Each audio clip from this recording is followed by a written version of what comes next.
This is the Ladywell unit in Lewisham. This is where they locked me up. This is where they held me down and drugged me. So many times, I don't even remember how many times. I have to come here once every 6 weeks to have a depot injection. I also have to come here to see my psychiatrist. It's horrible coming here to see to have a depot injection. It's really horrible. It is humiliating. You join a queue, there are lots of other people there. You go into a little room, there are 3 nurses. They're different nurses every time. Some of them don't even say hello. And you just have to drop your trousers and get injected. It's horrible, it is humiliating, it is disgusting, and I wish I didn't have to do it. But I feel like I have to do it because I'm on a CTO. I'm not given the choice not to. A CTO is a community treatment order. They brought them in about 4 years ago. The last Labour government brought them in. And the reason, they were talking about them for 10 years beforehand. And the reason they were really brought in was after lobbying by Joan Zito of the Zito Trust, who lost her husband Jonathan when a guy who was diagnosed schizophrenic stabbed him at a railway station. And she lobbied and lobbied for this to be brought in. So people in the community are now being forced to take drugs. And it's not just, doesn't just apply to people who are dangerous. They can do it if you're like me and you've had several admissions to hospital and you're what they call a revolving door patient. They can do it to you as well. Patient, I've got an appointment today. Okay, has anyone ever seen it at the moment? Being on a CTO is a form of slavery. It's technically you're still under Section 3 of the Mental Health Act. They let you out, they give you conditions which you have to comply with. Conditions I have to comply with are to see my psychiatrist, to see my care coordinator, and to come here and have a depot injection. At the moment it's every 6 weeks. She could change that, she could change it back to every 4 weeks or even every 2 weeks. 2005 to 2009, they kept bringing me back into hospital. They kept putting me in hospital and putting me on drugs, which I know are bad for you, which I know cause shrinkage of the brain, for a start, and changes in different structural changes in different parts of the brain. So I didn't want to take those drugs, so as soon as I got out, I stopped taking them.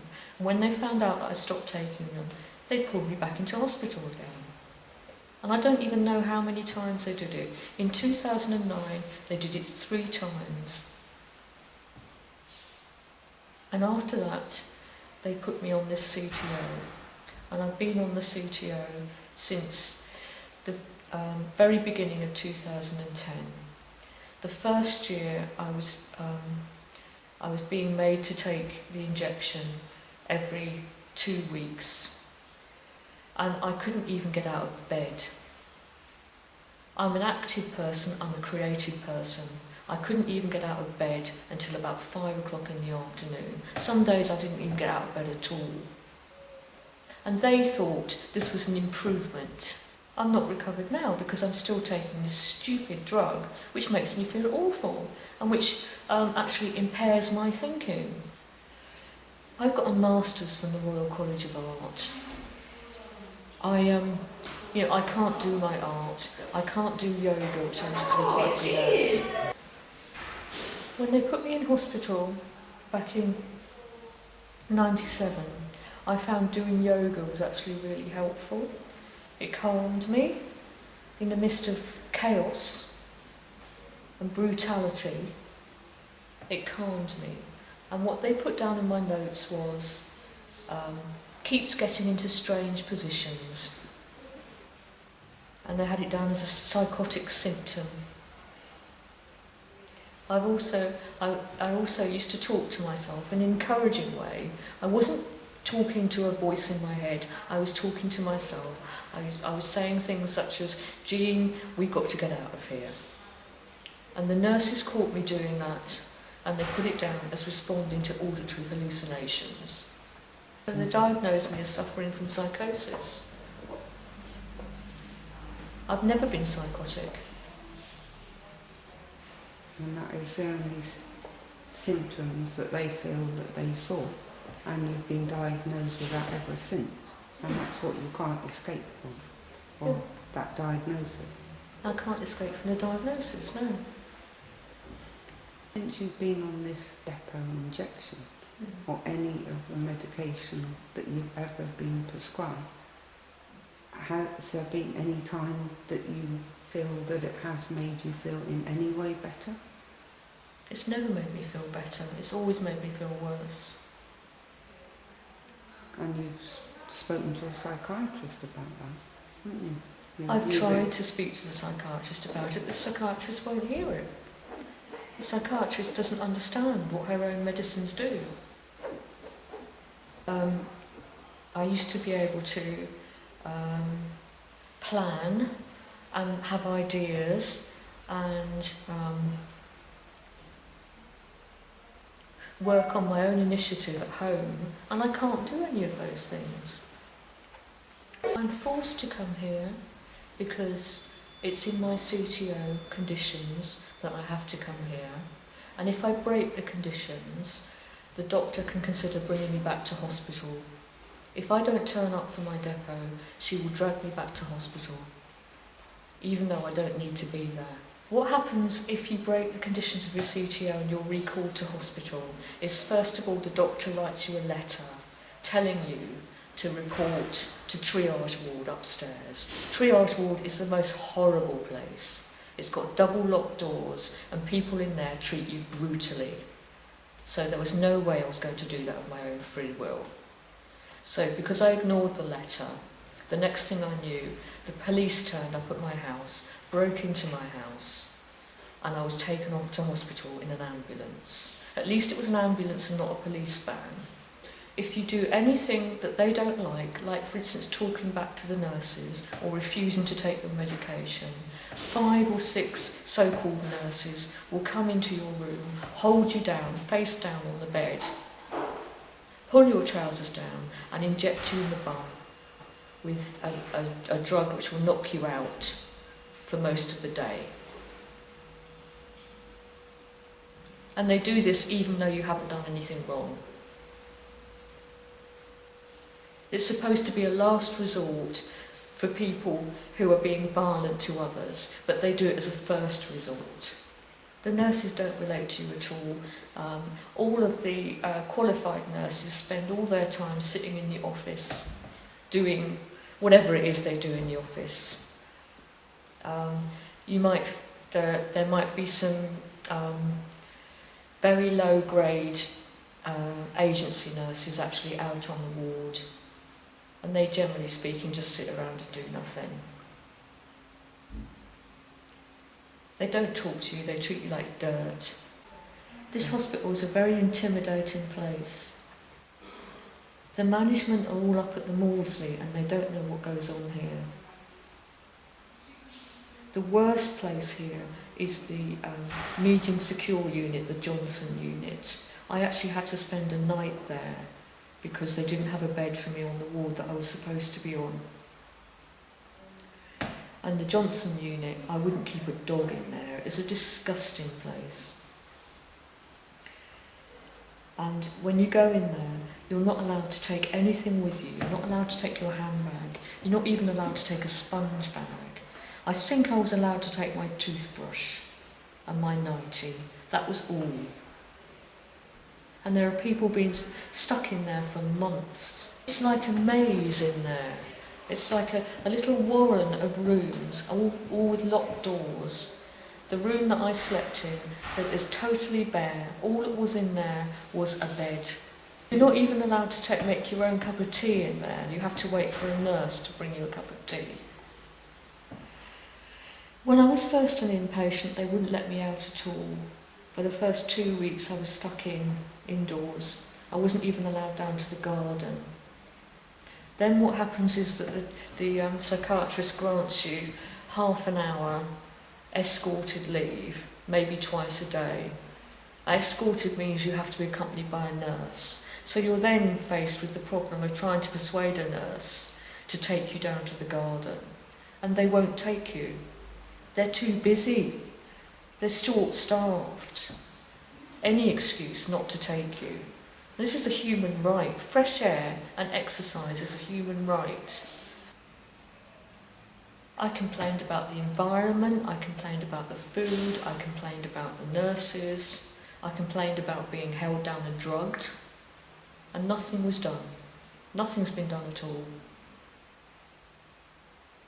Because what happens when you complain, if you make an official complaint to the powers that be up at the Maudsley, the first thing they do is they get your notes out, and they look at your notes to see what they've got on you.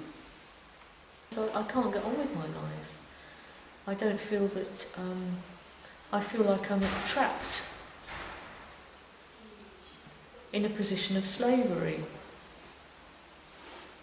I don't have control over my own mind, over my own health and well-being.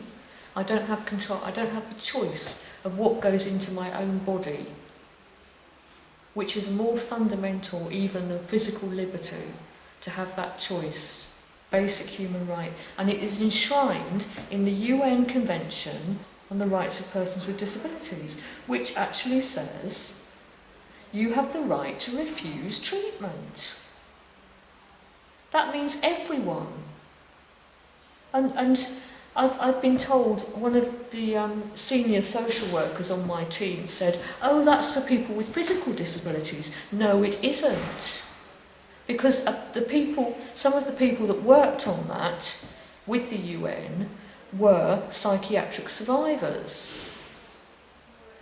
And the rights are not to be able to refuse treatment, and also not to be imprisoned because you have a disability or you are considered to have a disability. So basically the Mental Health Act violates those rights, the British Mental Health Act.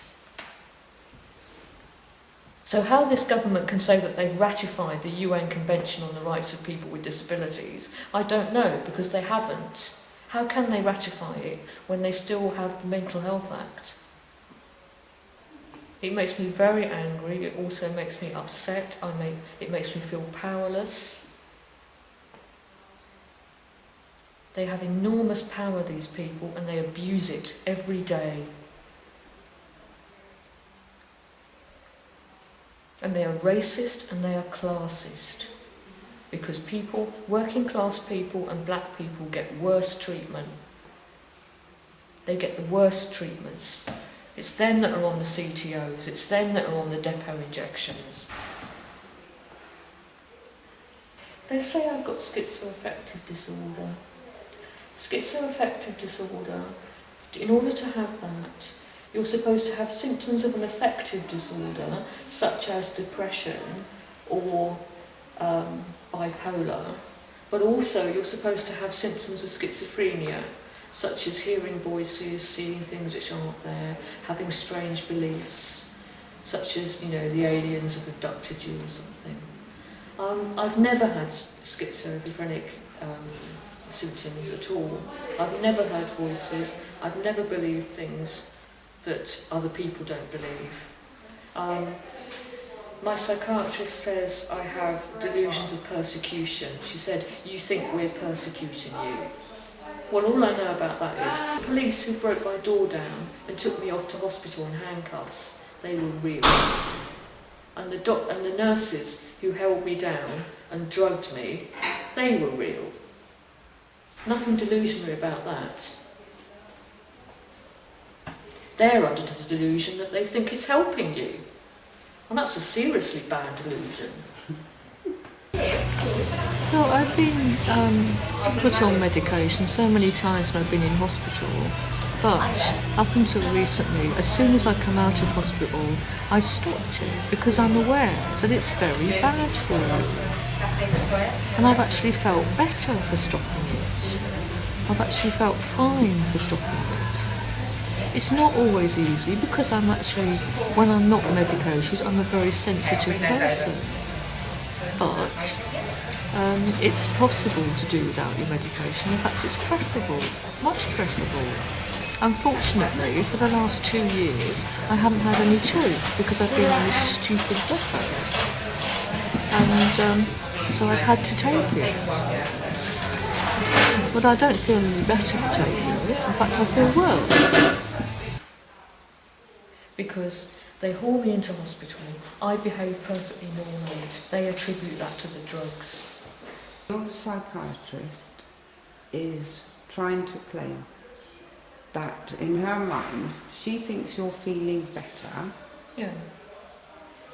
but you're saying that you don't feel better for No. as long as you're on the medication and on the CTO, but she is still telling you that in her mind you are better, Yeah. and that you find it very hard to persuade her that you're not feeling better. I have to keep persuading her that I am better or she'll haul me back into hospital. So what you say to her is, thank you very much, doctor. Yes, I'm feeling much better now, doctor. And then she can then think, okay, that means the medication's working. And she thinks the medication's working, yeah. But you wouldn't agree with that. I don't agree with that at all. I know it's doing me harm.